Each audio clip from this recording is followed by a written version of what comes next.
What's up, guys? Today we're going to be talking about Cha-Ching, Between Two Fires by Christopher Buehlman. So, guys, I found out about this book because actually there's another book by Christopher Buehlman that's coming out. That one is called The Black Tongue Thief, and that's supposed to be Christopher Buehlman's first fantasy, his own fantasy world book, and it just the cover of that book really caught my attention, so it became an anticipated read. But while I waited, I figured why not check out some of his other stuff, and boy, I'm glad I did. And I didn't really know a whole lot about it. I knew it had fantastical elements, even though it took place in our own world, but after reading it, Christopher Buehlman, mwah! His writing style, this read, it was dark, it was dastardly, it was great, and it was so well written. Well, you know what? Let's get into it. Between Two Fires takes place in medieval France. Now, during this time, the fallen angels of hell have kind of come up with a theory that the God Almighty has somewhat abandoned heaven. Now, to test this theory, they've just kind of were causing chaos on earth and watching it go unchecked. And once the bubonic plague basically breaks out and nothing happens, well, the fallen angels kind of have their answer, don't they? So they pack their things up and go to battle. They're taking the war to to heaven's gates.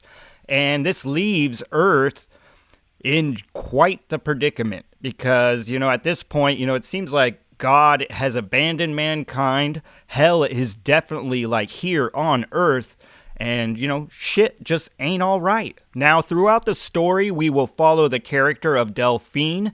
Delphine is almost like the picture of innocence. She is a young girl who is, she's hearing voices.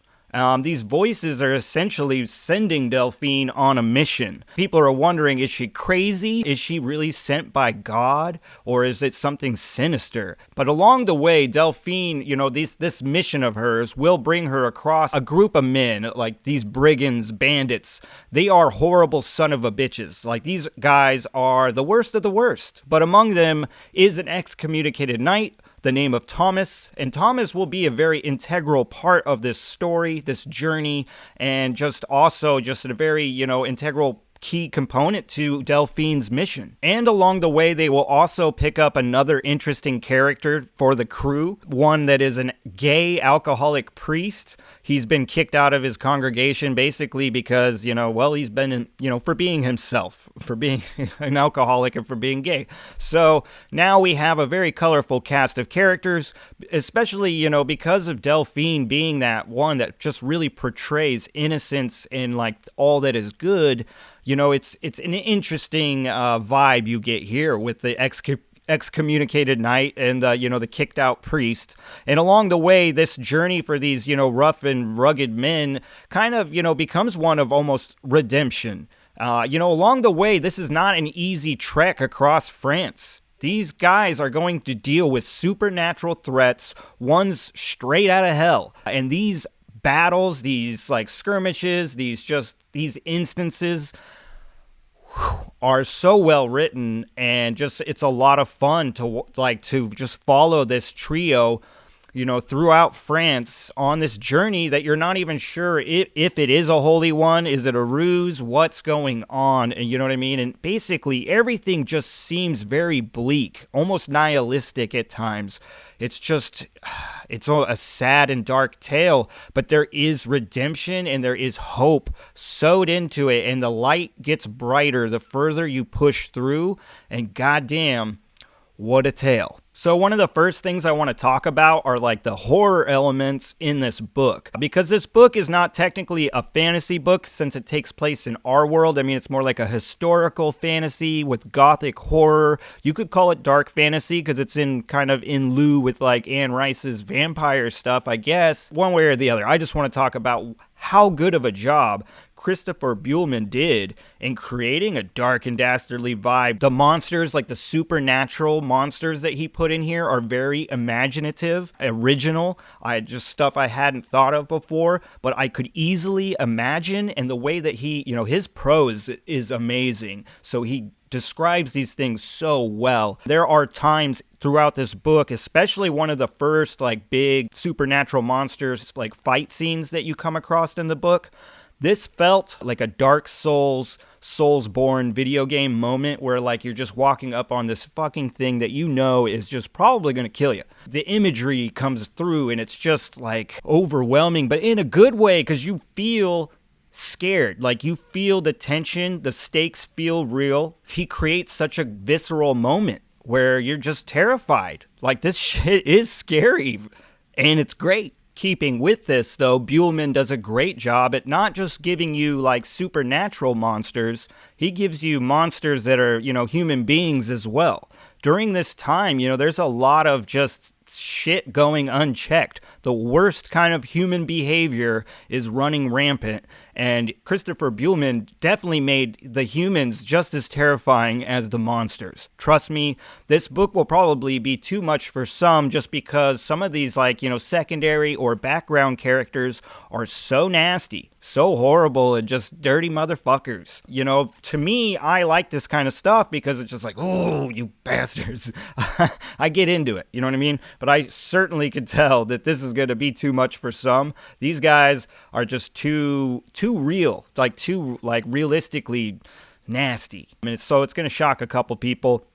But like I said, I give kudos because I think that Buehlman not only painted these scenes with these horrifying monsters, from hell, he also painted these scenes of horrifying monsters that are from, that are us. With all that being said, you have, horrifying monsters and horrifying people, happening one after the other. And then in the background, you constantly have this plague that's been happening. You know what I mean? Like, so whenever you're kind of coming off of like a battle or, dealing with some horrible person, all of a sudden you think that you're kind of like, oh, I can take a breather. But no, because the plague is happening. So shit is just nasty 24/7. And if it's not the plague, it's the famine. So it's not nice. It's not nice, except for it is nice because it's great to read because fuck yeah, man. This story, like I said, it's bleak and you feel it in all the aspects. And to cap it off, I also want to talk about,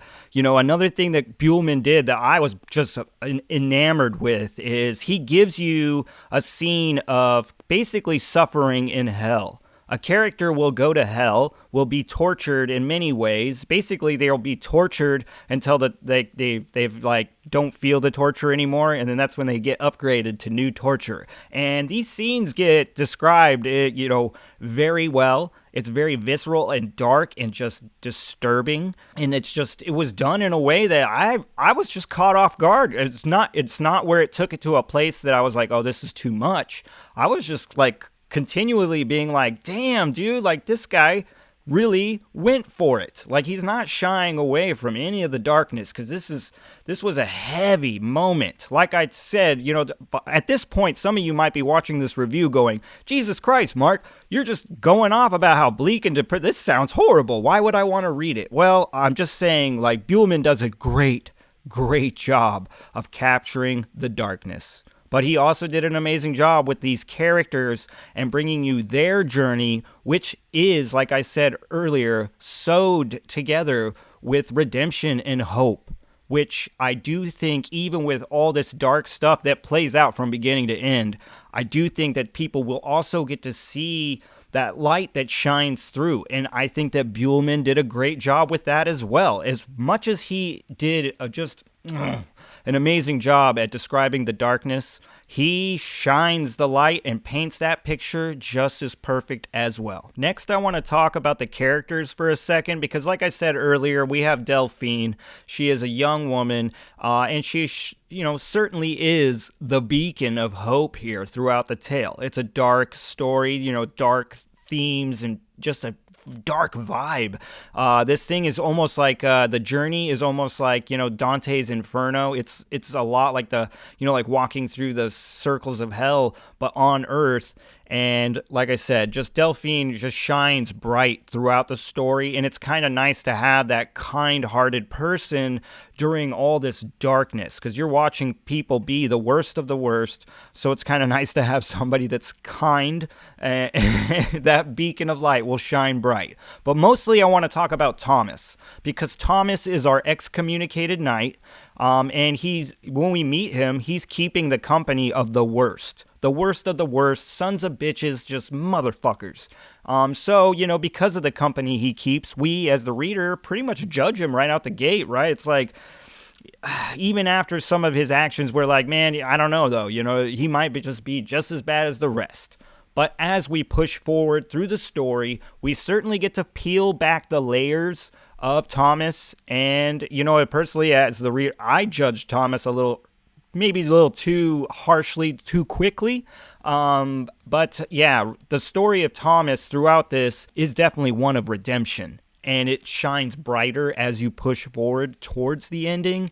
And, as much as Delphine is the beacon of hope, I really feel like Thomas becomes that, like, towards the end. And it's just nice to have that. I don't consider this a grimdark book. The vibe and the stuff will definitely come off like grimdark, but these characters, this is a whole deal about, like, redemption and hope. It's not a grimdark tale. It's almost like a tale of redemption and hope in a grimdark world or setting. The characters themselves are really the lights. They are the lights that shine through all this dark and dastardly shit, and they're very enjoyable. I'm gushing about this one. Now, as far as my 2 cents for the slow and the struggling, I do think that this book could be for you. The main thing is I feel like this book will challenge you, but it will challenge you in the best ways. Christopher Buehlman has a powerful prose, and it's intelligent.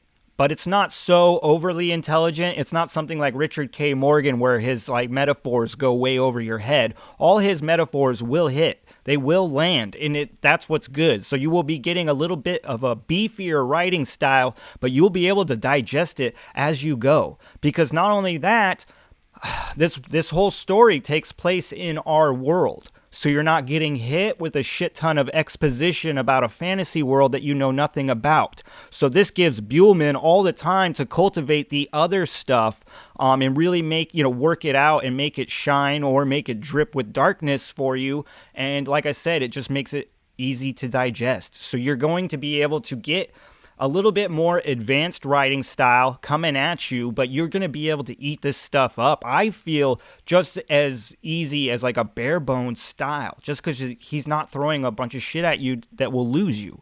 It's just, I'm very, very impressed with this writing style. This is one of my favorite, this is probably my favorite book so far this year. Goddamn, yeah.